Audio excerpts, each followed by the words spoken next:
Hey everyone, welcome back to the channel. In today's video, we're going to be talking about something that can change the game for addiction recovery, and that's the role of exercise in relapse prevention. If you want to beat those cravings and stay on track, you're going to want to stay tuned.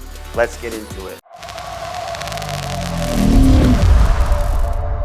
Through the use of drugs and alcohol, our brain's neural pathways have been damaged. And in order to minimize that compulsive urge to use that happens so often in early recovery, we need to repair those neural pathways. There's a concept known as neuroplasticity, which is the brain's ability to repair itself and change over time.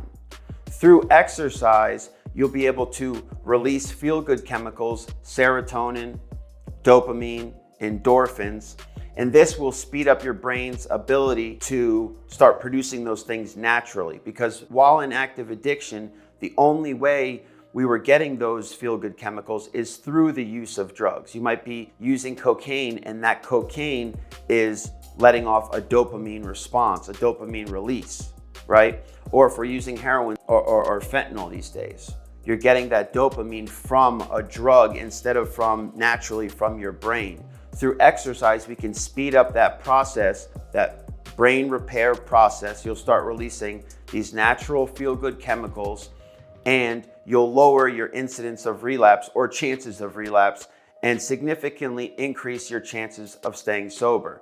Studies have shown people who actively work out in early recovery versus those who don't.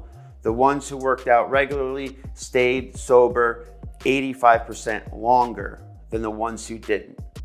Okay, so now we know that exercise is a crucial piece of the recovery process if we want to stay sober long term and if we want to decrease our chances of relapse. But what type of exercise should I follow? Which is optimal, right? Cardio has been known to be great for stress and anxiety. If you're into lifting weights, maybe you want to build some muscle.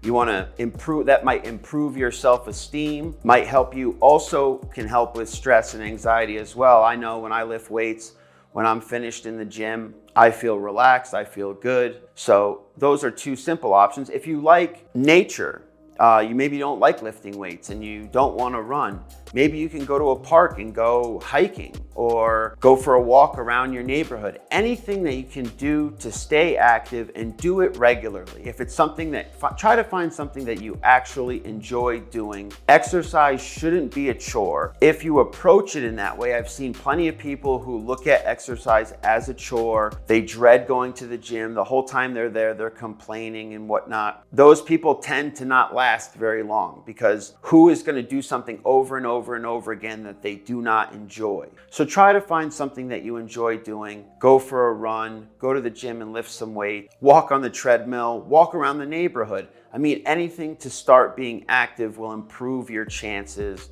of staying sober and mitigating those chances of a relapse.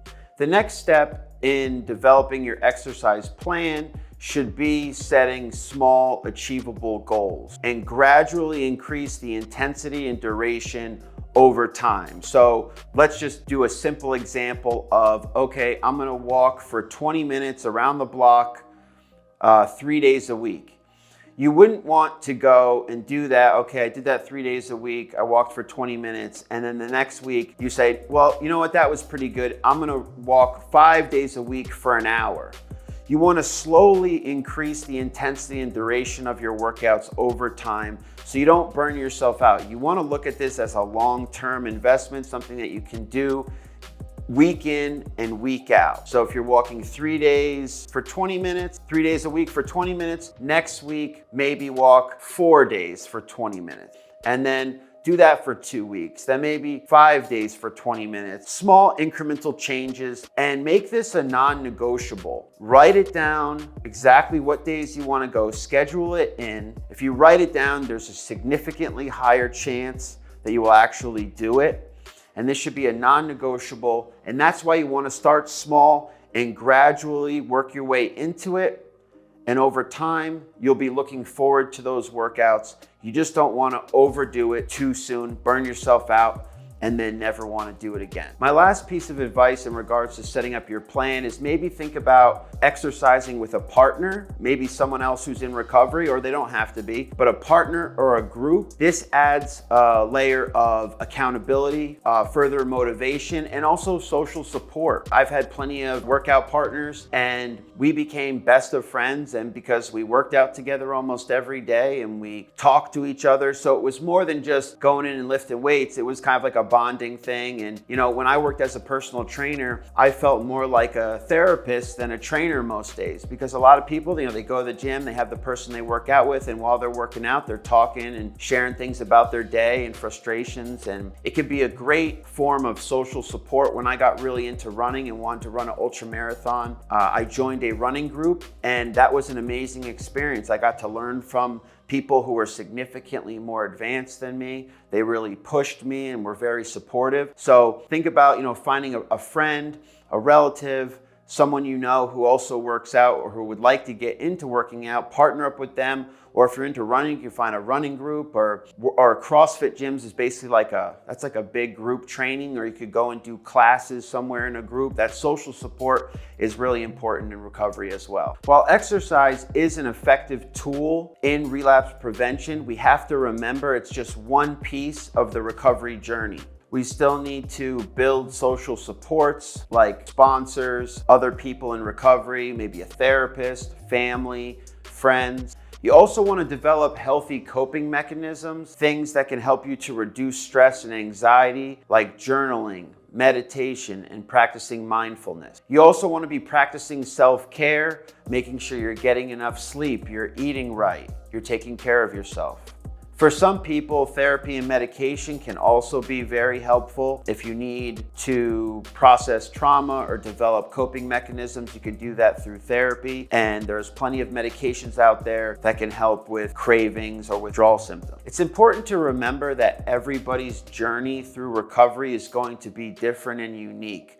What might work for one person might not work for another person. Gather as many tools as you can and try different things and see what works best for you. I've found what works best for me, and I often advocate that for clients and other people in recovery, and it seems to be working well for them too. You know, exercise, mindfulness, but there's a host of other things that I've done throughout this process that have helped me get to where I am today. So it's important not to stick to one thing and say, oh, well, I'm just going to exercise and I'll be fine, because more than likely that won't be enough. I'm just saying exercise is super valuable and can help you tremendously, but you have to have the whole pie, so to speak. You have to have all your bases covered. And for me, as many tools as I can gather and use, the better. Exercise is crucial for addiction recovery. It reduces cravings and minimizes your chances of relapse. Find a plan that works for you and stick to it. Develop other coping skills. Develop other social support. Follow through with this plan. There's always hope in recovery, guys. You can do this. If you got some value out of this video, please give it a thumbs up. I'd really appreciate it. I'm just getting started here, so it really helps me out. Look forward to seeing you guys on the next one.